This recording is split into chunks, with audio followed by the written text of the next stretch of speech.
I still remember you. Not always in moments or clear pictures, but in the way your body held tension like a secret. You never sat fully relaxed. Even when you were safe, you were bracing for something. You said yes even when you meant no because you were afraid that boundaries would make people leave. You didn't know how to choose yourself because no one ever told you it was an option. Even then, I think you knew you were performing. You weren't sure who you were, only who you were supposed to be. You thought if you did everything right, someone would notice how hard you were trying and finally tell you that you were enough. You thought self-abandonment was the cost of belonging, so you paid it again and again. I imagined that someday I'd wake up and the doubt would be gone. I'd walk into rooms without scanning them first, speak without rehearsing, rest without guilt. Maybe life was never meant to be easy or certain. Maybe it was meant to soften us, humble us, stretch us into something honest. Maybe the not knowing is part of the magic. I thought I'd stop needing validation once I proved myself. But no one tells you that confidence isn't a finish line. It's something you choose again and again, even when your voice shakes. You learned early that being too loud, too soft, to anything could make you stand out in the wrong way. So you learned how to disappear while staying present. I didn't expect that some of the loneliest moments would come after accomplishments. That joy without presence feels hollow, and success without self-acceptance tastes like ash. I thought life would feel like a straight line forward. I didn't know it would be a spiral. Circling the same lessons in deeper ways. It took a kind of strength no one ever noticed. You tried so hard to be good. You're not just kind, but agreeable, likable, responsible. You smiled a lot, even when you were hurting. Even when your chest was tight, or your throat burned from holding back tears. You were afraid that if people saw your sadness, they'd walk away, or worse, treat it like a problem you shouldn't have.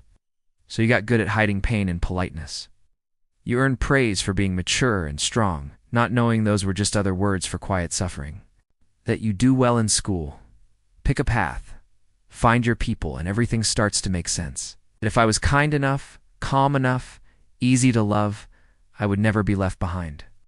I didn't realize that even good people leave. Even good relationships hurt. That love, real love, often begins after the fantasy ends. I used to think love was about being chosen.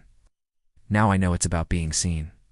I believed there would be signs, big, obvious ones, telling me I was on the right track. I thought clarity would come early, and peace would come with achievement. I didn't know how much of adulthood would feel like guessing in the dark. There's a picture of you at 13. You're standing in a group, smiling like you're fine, but your eyes are somewhere else. But they didn't, and you kept trying anyway. I used to think life would unfold in clear steps. I thought love would be certain, that when someone cared, they'd stay. I thought confidence would be something I earned, like a prize for doing enough. I believed that success would feel like a rival. It would fix the restlessness inside me, silence the shame, make me feel like I mattered. Maybe it's better this way. There was a heaviness I carried long before I knew it had weight. It didn't look like pain from the outside. It looked like being the responsible one, the helpful one, the easy one. But inside, there was always a tightness I couldn't explain. I thought pain had to be justified. That unless something terrible had happened, I had no right to feel the way I did. So I wore smiles that didn't reach my eyes, gave advice I didn't know how to follow. I just knew I was always tired. Not sleepy, but soul tired. It's like I'd been carrying something invisible for too long. And no one ever said, "You can put it down now," and stayed silent about the ache that lived in my chest for years. That boundaries are not walls, they are bridges back to yourself. It's about returning again and again to the truth of who you are. That softness isn't a liability. That tears don't mean regression. It means no one is coming to save you. But it also means you, Dante, need to be saved to be whole. Wholeness was never about fixing. It was about remembering. That being emotional docentee mean you behind. It means you still open to life. I used to think saying no would make me lose people. Now I know. It's how I keep myself. You can just be, breathe, exist. Struggle, laugh, begin again. Done. You'd have to make anyone proud to be allowed to take up space. Not even me. Like I had to keep everything together or something would fall apart. Maybe me. That sometimes slowing down takes more courage than pushing forward. You were taught to strive, but no one taught you how to rest. Not just physically, but spiritually. Now I know that stillness is where clarity lives. I didn't know that anxiety could be quiet, that it could hide in perfectionism, people-pleasing, the inability to rest. I thought it was just me being bad at life. I didn't realize I was living in a nervous system that never felt safe, even in calm rooms, even around people who loved me. And that sentence unlocked something in me. Because most of what hurt wasn't dramatic, it was subtle. The moments I swallowed emotions to keep peace. The times I betrayed myself just to be included. The way I thought being strong meant being quiet. My body was bracing for a storm that had already passed, or hadn't yet arrived. Not through grades, good behavior, success, or silence. You didn't have to prove yourself to be lovable. You were already enough. Messy, unfinished, unsure, and still worthy of love. Sadness wasn't allowed much space. If I cried, I wiped it fast. If I broke down, I apologized. But just to say, you're not weak, you're human. It's okay to feel everything. The writer Brianna Wyest once said, "Your trauma is valid even if no one ever saw it." I didn't know the name for what I was feeling, but if I could go back, I would. I'd sit beside you, not to fix anything, not to give advice.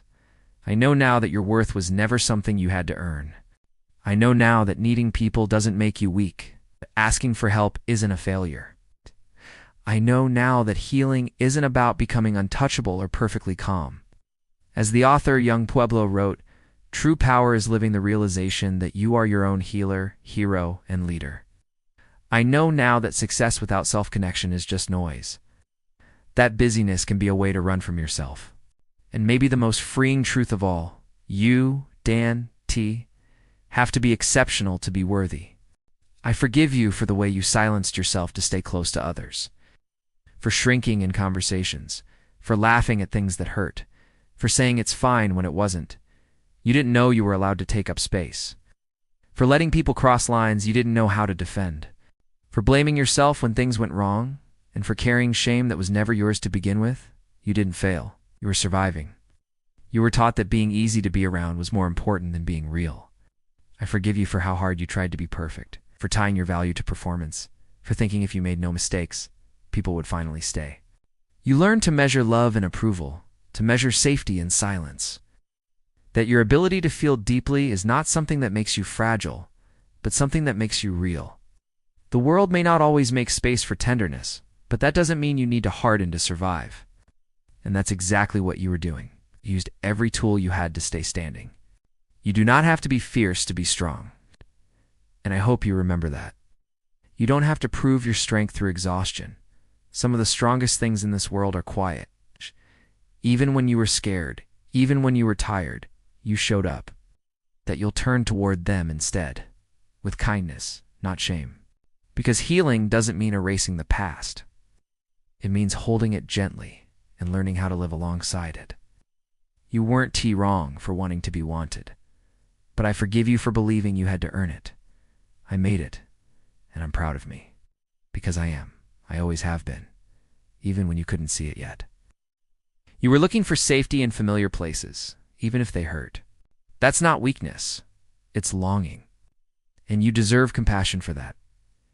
I forgive you for the times you didn't speak up.